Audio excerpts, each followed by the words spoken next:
we just had recently, I don't know if you saw it, we had Mhm. Tariq Hassan on, who was the former CMO of McDonald's, right? So he said something about leadership. He was like, he had these amazing almost, where he basically would tell his marketing team he'd allocate a certain budget, and you got to come up with some wacky or crazy idea that we would never try to do something like that. Like, what was that for you? What was like the amazing almost? I literally had a budget item called Udi's Crazy Ideas, but then Russell on my team told me one day before we sent it to the CFO, he said, maybe we should just change that wording to marketing experiments so it looks a little bit less wacky. And so that's what they did. But we kept everything else. And it's actually a really important piece of advice. So marketers often ask me, hey, how did you manage to get buy-in and budget for that Super Bowl commercial or that crazy out-of-home campaign or just some weird experiment? And, just like in medicine, the best medicine is preventive medicine. You don't want to go to the doctor when you're sick. You want to go when you're healthy and get all your tests done and see what you need to take care of. And so if you look at a marketing budget, it's the same idea. If you budget that marketing experiments, also known as Udi's Crazy Ideas, you put 5 to 10% of your program budget in that, then you're going to have a much easier time when you need that money going into the year. And here are the two ways that I justify this to any CFO.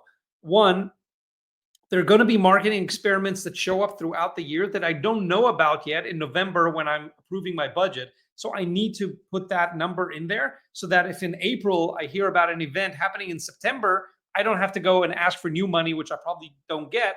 I just pull it out of this experiments budget. So that's one.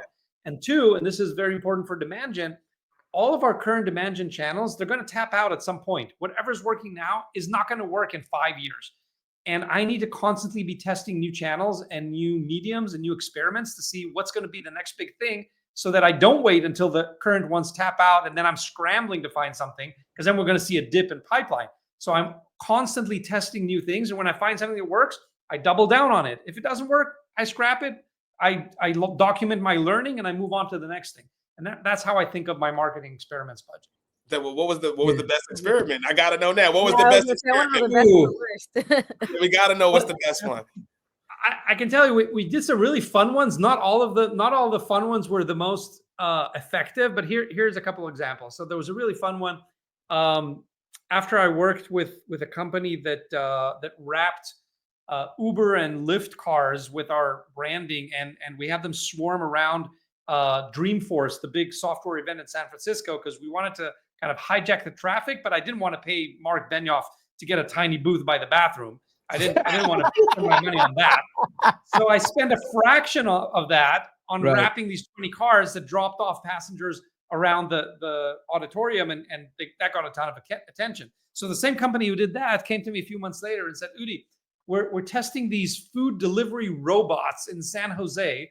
They're like delivering pizza door to door, they're hoping that the DoorDashes and the Grubhubs of the future will use these robots. I'm sure you've seen there's companies experimenting with delivery drones now. And so these were land robots that kind of look like like one of those WALL-E. They have these special tracks that they go on. Mm-hmm. Yeah, and they're like, you can wrap these up in like Gong messaging, and we can deliver pizzas to your prospects. You want to try that? I'm like, of course I want to try that. Yeah. Like that's got my name written all over it. So we tried that. It was a very fun experiment. It was not super effective because the databases that we used didn't get us enough like home addresses of the prospects that we wanted to hit for privacy reasons and so on. We didn't want to make it too creepy when delivering pizza to people's home. But I can imagine B2C brands who have this information can have lots of fun with that. I just want to say something real quick to that too. We had a conversation with a couple of executives about having the allocation of we might need this money on the side, right? Because let's say we're having conversations, right? So we're having conversations. We have events coming up. Now, we'll say, okay, this event is coming up. We just got added to this event. Would you like to partner with us? They like, yeah, but the budget was already allocated, 4 months ago for this event, right? And then now it's trying to figure out how do you make this partnership work in the last minute? Because a lot of the times, yes, planning out is super dope and effective and things of that nature, but you never know who you're going to run into in these conferences. You never know who you're going to meet that might call you up out the blue and say, yo, Udi, I have a great idea for you, right? And you don't want to like miss those opportunities because all the budget's been allocated for the year already. You know what I mean? And then it's like, you miss the opportunity because you didn't have something kind of put off to the side. So I love the fact that you guys do that. And I think, did you put that in the book? I did, absolutely. Yes. And just hearing you talk, I remembered a really fun one that cost me peanuts and actually was super effective. So because I had done like Super Bowl commercial and other experiments on TV, I sponsored the PGA Golf Tour and the March Madness a couple of years and stuff like that. So I have contacts at NBC and at CBS and others. And one day, a couple of years ago, Jesse from NBC came to me and said, Udi, we're experimenting with this virtual overlay where you can put your logo, Gong's logo, on the Warriors court.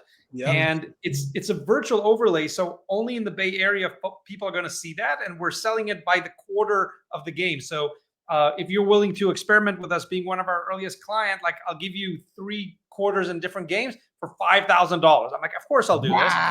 So we did this. And then we finished those 3, and it was really fun because people loved sharing it. And like, did we just see Gong on the Warriors court? Yeah, you did. And then Jesse said, you know what? I'll give you 1 freebie just for being a good partner. And you know what happened on that freebie? Steph Curry broke the all-time 3-pointer career record. Oh, and my God. The Warriors and NBC and everyone shared that. I've got that tweet. It's in the book. And it's got the Gong logo. Steph Curry's hovering over the Gong logo at the Chase Center in San Francisco. It was wild. So those types of opportunities only come to you because I had the $5,000. There it is. There you go. Yeah. That's an amazing stuff. Yeah. I know, right? Like you can't make this stuff up. I want to give you context. I definitely want to get to the Super Bowl and some of the crazy ones too, right? But like we're doing something to kind of what you just said is phenomenal, right? And we're thinking of ways. So we're going to talk to you off camera, Udi, but I want to share some ideas that we have because we're not paying for an expensive booth, and we know Meta, Google, and all these other partners are going to do it. And we're going to come up with an interactive You can't experience. compete with their budget. You've got to get smarter, not richer. There you go. So we're going to talk off camera about that. But I'm not gonna lie, Udi. I would have came out of pocket for that. Like some opportunities, and not like diving too deep into your personal, but some opportunities sometimes you got to just believe in it. And I would me personally for $5,000, if I had that, I would have came out of my own pocket. Biscuit for the biscuit. Just for that. Like, are you kidding? Of course, but now that we know how effective it is, nobody's going to give it to you for $5,000. That's the point. I took all these things when they were risky, when nobody was going to talk to Jesse. You should have locked in your rate. That should have been part of the negotiation. I really like, listen, I'm gonna rock with you, but if this works, I need this price. I need the grandfather price. 100%. Jesse's been good to us. We've been good to him. It's all good. I love it. That is history. That you are now you not only you, but your company is a part of history. And not only a part of history, but you are a part of history in a lane that technically you guys don't even really deal with. You guys are not sports guys. You don't have to, that's what I'm saying. Like that's so awesome that people are like, wow, look at what we've done now across mediums. And now you develop the relationship with them. And now that opens up opportunities for different type of conversations now. It's credibility, right? So far from being a sports guy that one of my team members, Russell, had to explain what a 3-pointer was to me when that happened. He had to explain it. I kid you not. Russell had to explain this to me.